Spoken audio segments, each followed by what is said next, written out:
भूत बोलो, चुड़ैल बोलो, कुछ भी बोलो, वो लोग खुले हुए लंबे घने बालों से बहुत ज़्यादा अट्रैक्ट होते हैं। नेहा को ऐसा लगा जैसे कि कोई उसके बालों को सहला रहा है। हेलो गाइस, आज जो कहानी मैं आपको सुना रही हूँ, ये बोलते हुए मुझे पसीना आ रहा है, आप देख सकते हो। तो इसी से आप समझ जाओ कि ये कितना ज़्यादा डरावना कहानी है। और मैं आपको ये 100% गारंटी दे सकती हूँ कि इस कहानी से आप भी कहीं ना कहीं रिलेट कर पाओगे, क्योंकि हम सबके साथ कुछ ऐसी चीज़ें हमेशा होती हैं जिनको हम कोई भी लॉजिक से डिस्क्राइब नहीं कर सकते, जिसके पीछे कोई लॉजिक काम नहीं करता। एंड मैं ये बहुत ही अच्छी तरह से मानती हूँ कि अगर भगवान है, अगर कोई पॉजिटिव एनर्जी है, तो कोई नेगेटिव एनर्जी भी हो सकता है। और ये जो कहानी मैं आपको सुनाने वाली हूँ ना, इसमें से कुछ पार्ट्स ऐसे भी हैं जो मैंने खुद मेरे रियल लाइफ में भी फील किया है।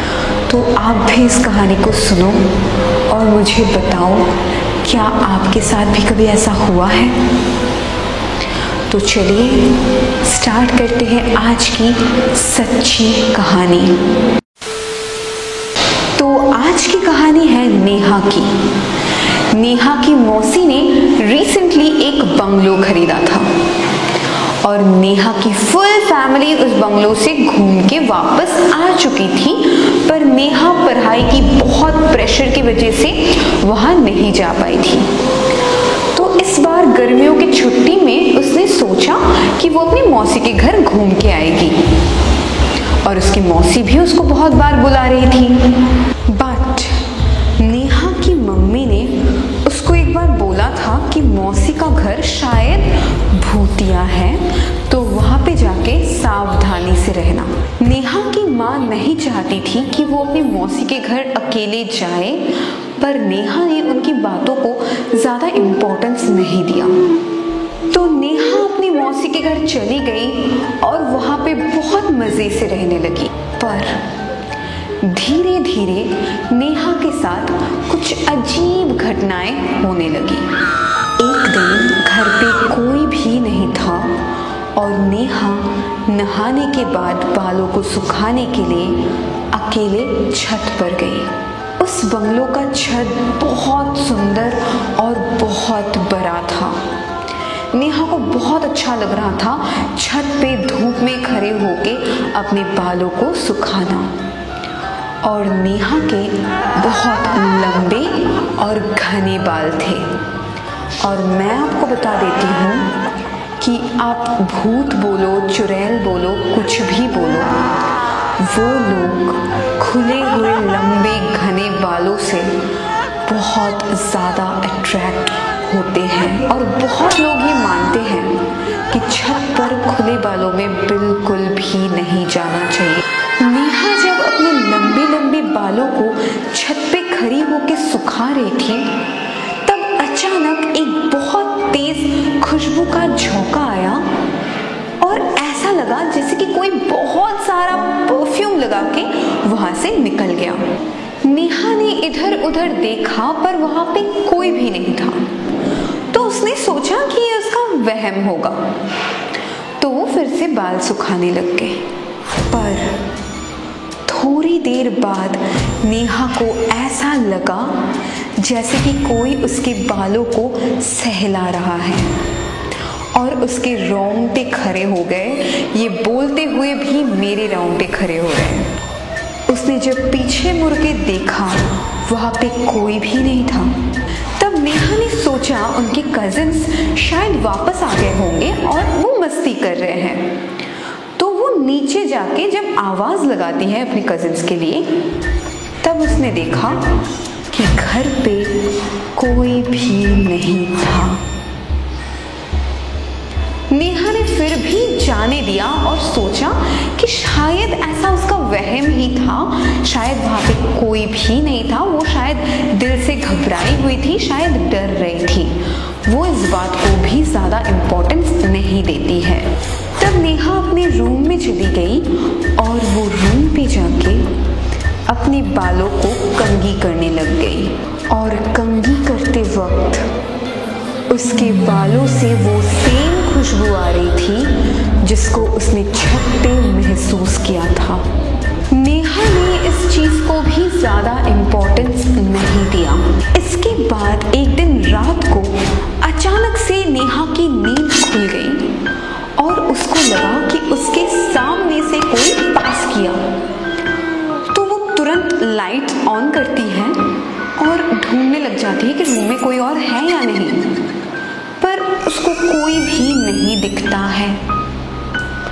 इस बात से नेहा थोड़ी सी घबरा जाती है और जब वो उस टाइम पे अपने मोबाइल में टाइम चेक करती है तब रात के 3 बज रहे थे, जिसको डेविल्स आवर बोला जाता है। जैसे कि मैंने आपको बताया, ये बंगलो बहुत बड़ा था और यहाँ पे एक ऐसा रूम था जिस पे कोई भी नहीं जाता था और नेहा की मौसी ने भी नेहा को मना कर दिया था वहाँ पे अकेले जाने के लिए। पर पता नहीं क्यों नेहा को उस रात के बाद से बहुत मन होने लगा अकेले उस रूम में जाने के लिए। नेहा को लग रहा था कि कोई ताकत या फिर कुछ उसको बहुत ज़्यादा खींच रही है, अट्रैक्ट कर रही है उस रूम की तरफ। तो नेक्स्ट डे दोपहर को नेहा उस रूम की तरफ जाने लग जाती है और उस रूम पे जाने के लिए उसको एक सीढ़ी से जाना होता था। तो नेहा धीरे धीरे उस सीढ़ी के पास जाती है छुप छुप के, ताकि कोई उसे देख ना ले और रोक ना दे। जब वो सीढ़ी के पास जाके पहुंची तब अचानक से ऐसी खट खट खट खट आवाज हुआ जैसे कि नेहा को लगा कि कोई बच्चा दौड़ दौड़ के सीढ़ी के ऊपर उठ रहा हो। वो बहुत ज़्यादा डर गई इस चीज़ से और वो तुरंत अपने घर आ गई। वो उस रूम पे उस दिन नहीं गई। इस घटना के बाद से नेहा को लगने लगा कि वाकई उस घर में कुछ तो है। उस दिन रात को नेहा ने एक बहुत ज़्यादा डरावना सपना देखा। उसने कुछ ऐसा देखा जैसे कि मान लो कोई काला साया जैसा दिखने वाली औरत उसके हाथ पकड़ के सीढ़ियों से होते हुए उसी रूम की तरफ उसको लेके जा रही है जहाँ पे जाने के लिए मौसी ने सख्त मना कर दिया था। जब वो हाथ पकड़ के नेहा को लेके जा रही थी, नेहा ने उसको पूछा कि तुम कौन हो। वो औरत उसको जवाब देती है, मैं तुम्हारी साया हूँ, मैं तुमको वहीं पे लेके जा रही हूँ जहाँ तुम्हें जाना चाहिए।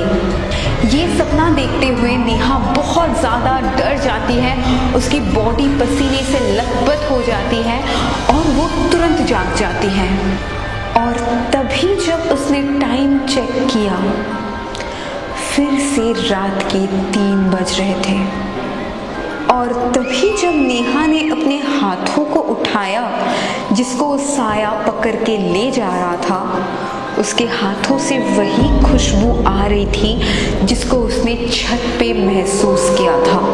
और इस घटना के बाद नेहा बहुत ज़्यादा डर गई थी।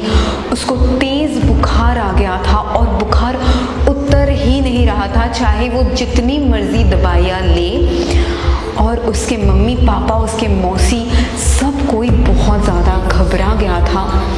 इसके बाद उन्होंने एक तांत्रिक के पास नेहा को लेके गए और उस तांत्रिक ने बोला कि नेहा के ऊपर कोई बुरी साया है। और उस तांत्रिक ने नेहा को एक लॉकेट दिया जिसको हमेशा उसको गले पे बांध के रखना होता था। एंड इसको बांधने के बाद से नेहा के साथ फिर से वैसा कुछ नहीं हुआ। उसको वैसे सपने भी नहीं आते थे और वो कुछ भी वैसा फील भी नहीं करती थी। तो यही रहा आज का सच्ची घटना, सच्ची कहानी। आई रियली होप गाइस कि आपको ये घटना ये कहानी अच्छी लगी होगी। अगर लगी है इस वीडियो को ज़रूर 30 के लाइक्स कर दें और मुझे कमेंट में बताएं कि आपने कभी ऐसा कुछ भी महसूस किया है क्या। मैं ज़रूर जानना चाहूँगी और ऐसे और भी स्टोरी सुनने के लिए मेरे चैनल को ज़रूर सब्सक्राइब करिए। मैं आपसे मिलती हूँ नेक्स्ट वीडियो में, तब तक के लिए